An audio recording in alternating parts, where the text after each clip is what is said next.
1493-cü ilin payızında Zavalan dağının ətəkləri ilə qurumuş otları, yarpaqları xışıldada-xışıldada gün doğan tərəfə 4 nəfər atlı çapırdı. Başlarında 12 zolaqlı qırmızı çalma, çiyinlərində polad sinəbənd, bellərində uzun, əyri qılınc olan, uca boy, enli kürək 4 atlı. Atlar tər köpük içində idilər. Atlıların sifəti isə daş kimi sərt və hissiz idi. Onlar dinib danışmadan çapırdılar. Yalnız qabaqda çapan atlı sürəti azaltmadan ara bir əlini qaşının üstünə qoyub ətrafı seyr edirdi. Hamının nəzəri ikinci atlıda, daha doğrusu onun tərkindəki uşaqda idi. Bu atlılar kim idi? Onlar hara belə dörnala çapırdılar? İkinci atlının tərkindəki balaca oğlan kim idi? Xülafə bəy Ustacılı, Hüseyin bəy Lələ, Məhəmməd bəy Ustacılı və Piri bəy Qacari. Bu atlılar uzaq Gilana, Ləhicana çapır, Ağqoyunlu hökmdarı Rüstəm Mirzənin təqibindən qaçırdılar. Qaçırdıqları isə Azərbaycan torpağının, Azərbaycan xalqının və Azərbaycan dilinin gələcək xilaskarı 7 yaşlı İsmail idi. Gələcəkdə Amudəryadan Bağdada kimi, Dərbənddən Herata kimi uçsuz bucaqsız Qızılbaş səltənətinin banisi və hökmdarı olacaq Şah İsmail Səfəvi. Qızılbaş əmirləri pənah axtardıqları yerə qaçmaqda səhv etmədilər. Gilan hakimi Mirzə Əli İsmailı 6 il təqiblərdən qoruyub saxladı. Ağqoyunlu hökmdarları nə qədər elçi və qoşun göndərib İsmailı tələb etsələr də, Səfəvilərin qüdrətinə inanan Gilan hakimi onu düşmənlərə vermədi. 1499-cu ildə 13 yaşlı İsmail öz tərəfdarları ilə ilk yürüşə çıxdı. Babası Şeyx Cüneyd, atası Şeyx Heydər kimi o da Azərbaycan taxt-tacı uğrunda mübarizəyə başladı. Allah ondan heç nə əsirgəməmişdi. Boy, buxun, yaraşıq, güc, ağıl və nəhayət istedad. Bütün bunlar bir şəxsin simasında cəm olmuşdu. Üstəlik bu şəxs müqəddəs bir nəslin son yadigarı idi. Ulu nəsəbi Həzrəti Əliyə gedib çıxırdı. Bütün bunlara görə Azərbaycanın hər yerindən igid, seçmə cavanlar onun yanına axışırdılar.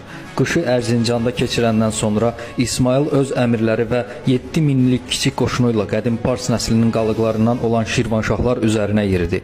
Şirvanşah Fərrux Yasarın 20 minə qədər ordusu Şamaxı yaxınlığındakı Cabani düzənliyində Qızılbaşlarla üz-üzə gəldi. Bu döyüşdən Qızılbaşlar qalib çıxdılar. Bu onların ilk qələbəsi idi. Yasar öldürüldü və uzun müqavimətdən sonra Bakı qalası da alındı. Bu zaman Ağqoyunlu səltənəti iki əmioğlu Əlvənd və Murad arasında bölünmüşdü. Səltənətin quzey ölkələrində Əlvənd, güney ölkələrində isə Murad şahlıq edirdi. Onlar Fərrux Yasardan qat-qat güclü idilər. Ancaq tarix öz hökmünü vermişdi. Ağqoyunluların bəxt günəşi Batabatda idi. Əlvənd Mirzə böyük bir ordu ilə Naxçıvan yaxınlığındakı Şərur düzənliyində Qızılbaşların yolunu kəsdi. Əlvənd qoşunun arxa hissəsində dəvələri zəncirlə bir-birinə bağlatdırmışdı ki, qoşunları geriyə qaça bilməsinlər. Amma nə faydası? Əlvəndin bütün sərkərdələri öldürüldü. Böyük ordusu pərən-pərən olub dağıldı. Yalnız şahın özü kiçik bir dəstə ilə Ərzincana tərəf qaçıb canını qurtardı. 1501-ci ilin payızında qocaman Təbriz görünməmiş bayram və təntənə içində idi. Minlərlə Təbrizli küçələrə axışıb Qızılbaş qoşunları qabağında doğma şəhərdə varid olan 14 yaşlı İsmailı qarşılamağa çıxmışdı.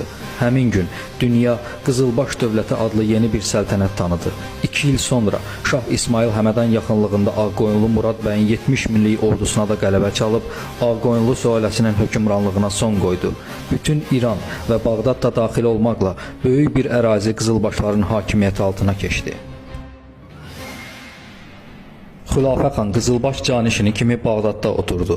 1510-cu ildə hər il Şah İsmaila təhqiramiz məktub yazıb ona hədə-qorxu gələn Özbək şahı Şeybaniyə qalib gələndən sonra Qızılbaş dövləti Şərqin böyük və qüdrətli səltənətinə çevrildi. Bütün şərqdə Azərbaycan türk dili yayılmağa başladı. 1512-ci ildə atasını və qardaşlarını qətlə yetirib taxta çıxan Türk sultanı 1-ci Səlim Şah İsmaila bir-birinin ardınca 4 təhqiramiz məktub yazdı və bunlarla kifayətlənməyib 1514-cü ilin yayında 300 minlik bir ordu ilə Azərbaycana yeridi. Maku yaxınlığındakı Çaldıran düzənliyində misli bərabəri olmayan iki türk ordusu üz-üzə gəldi. Şah İsmail öz türk qardaşları ilə vuruşmaq istəmirdi. O sultana cavab məktubunda bunu dönə-dönə qeyd edir, dostluq dostluğa, barışığa dəvət edirdi. Ancaq Yavuz ləqəbli Sultan Səlim bu təkliflərə məhəl qoymadı.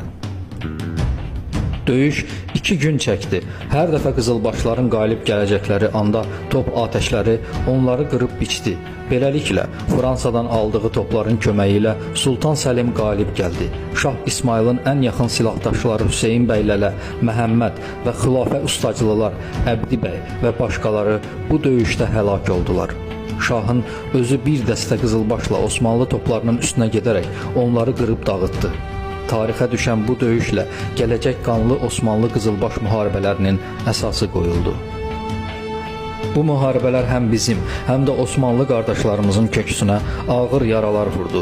Nəticədə dünyaya meydan oxuyan Osmanlı orduları 1536-39-cu illərdə 2 dəfə Viyananı mühasirəyə alsalar da məğlub olub geri çəkildilər və beləliklə türklərin Avropaya müzəffər yürüşünə son qoyuldu. Çaldıran məğlubiyyəti Azərbaycan dövlətinə elə bir itki vermədi. Amma Şah İsmailin qüruruna toxunulmuşdu. O, Çaldırandan sonraki 10 il ərzində bir daha qılınca əl atmadı. Yazıb yaratdı, tikdi, qurdu. Xalq dilində bayatılar, qoşma və təcnislər yazdı. Cəmi 37 il yaşasa da xalqımızın zehnində və tarixində dərin izlər buraxdı. Onun şərəfinə dastan qoşuldu, aşıq havası yaradıldı. Onun adı sonra gələn bütün şərq aşıqlarının dilinin əzbəri oldu. Rəvayətlərin birində deyilir ki, Çaldıran vuruşmasının qızğın vaxtında Şah İsmailin yanına düşən topun mərmiləri ətrafa səpələnir. Sərkərdələri onun yaralandığını zənn edib tez yanına yürürlər. Şahım, yaranız hanı deyə soruşanda hökmdar topun dağıtdığı torpağı göstərib deyir, odur yaram. Şah İsmail vətənini çox sevir, onun meşələrini, yaylaqlarını gəzməkdən yorulmurdu. O qədim paytaxtımız Təbrizi Azərbaycanın anası adlandırırdı. Onun qəbri bu gün də Ərdəbildə, Şeyx Səfi məqbərəsində atasının, anasının və babalarının yanındadır. Şeyx Səfi türbəsi bu gün də Azərbaycan xalqı üçün müqəddəs bir yerdir.